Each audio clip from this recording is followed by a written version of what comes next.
Here's a wonderful book called Three Little Monkeys by Quentin Blake, Emma Chichester Clark.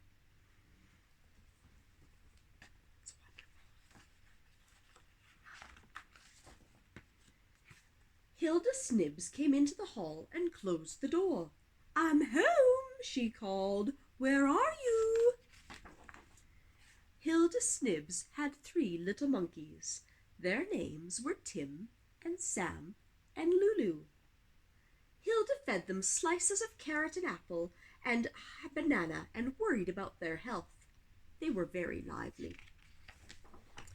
One morning, Hilda took her shopping basket and went to buy some bananas.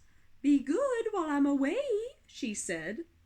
Once she was gone, Tim and Sam and Lulu soon felt bored. So they crept into the hall closet to see what they could find to play with. They threw everything into the hall. They tried to open the umbrellas.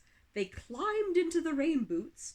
They pulled the laces out of the shoes, and they pulled all the feathers out of Hilda's best hat. When Hilda came home, she found the most dreadful mess. There were feathers all over the place, and her poor hat. "I'm really very disappointed in such naughty little monkeys," she said. Tim and Sam and Lulu looked at her with their big round eyes and said nothing. The next day, Hilda went out to buy a new hat. "Make sure you are good while I'm away," she said. Once she was gone, the three little monkeys soon began to feel bored, and they went into the living room to see what they could find to play with. They emptied the waste paper basket. They tore up the newspapers. They tipped over the flower vase. Then they found Hilda's knitting, and they clambered all over the furniture with it until it was tied in knots. When Hilda came home and went into the living room, she found the most awful mess. There were flowers all over the place, and her poor knitting. She clutched it to her and wailed, "What have I done to deserve such mischievous little monkeys?" Tim and Sam and Lulu looked at her with their big round eyes and said nothing. The next day, Hilda took her shopping basket and went out to buy some more wool. "And remember to be good while I'm away," she said. Once she was gone, the three little monkeys soon began to feel bored, so they went into the kitchen to see what they could find to play with.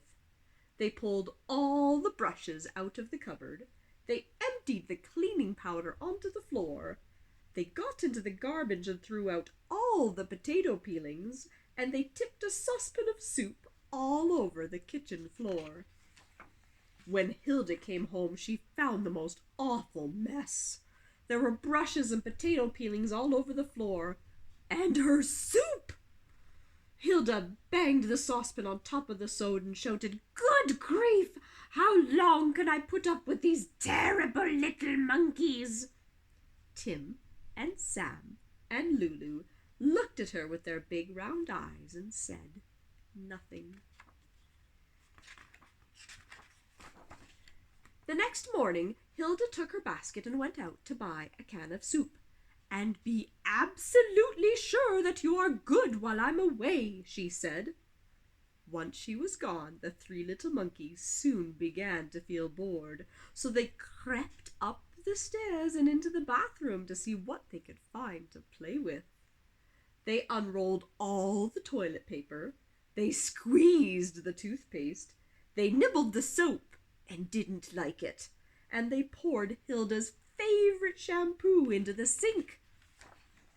When Hilda came home, she went up to the bathroom to wash her hands.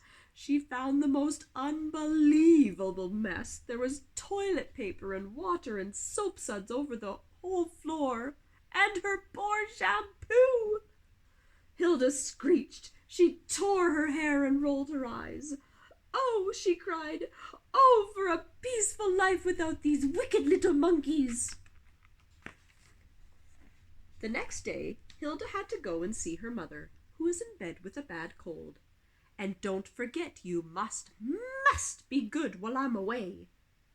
It was late in the evening when Hilda came home. She looked around the hall. Everything was neat and tidy. But where were the three little monkeys? She looked into the living room. There was her knitting on the chair, and the newspaper was in a neat pile. But Tim and Sam and Lulu were nowhere to be seen. Where could they be? Hilda said to herself. She went into the kitchen. Everything was clean and shining and in its proper place, but there was no sign of the three little monkeys. "Oh dear," said Hilda, "this is very worrying. What could have happened to them?" She went upstairs to the bathroom. Everything was clean and shining and in its proper place, but there was no sign at all of the three little monkeys. "This is dreadful," said Hilda, and she gave way to despair. The tears rolled down her cheeks. She tried to dab them with her handkerchief, but there was still lots that dripped onto the floor. Soon her handkerchief was soaking wet. She went to the closet to get a dry one, and there were Tim and Sam and Lulu. They looked at her with their big round eyes and said nothing. "Oh, my goodness," said Hilda. "Oh, you naughty little monkeys." That night Hilda went up the stairs to bed with a happy heart, and as she slid between the sheets she discovered all the spoons and forks from the kitchen and 3 cans of sardines in tomato sauce. But that is the sort of thing you have to expect if you have 3 little monkeys.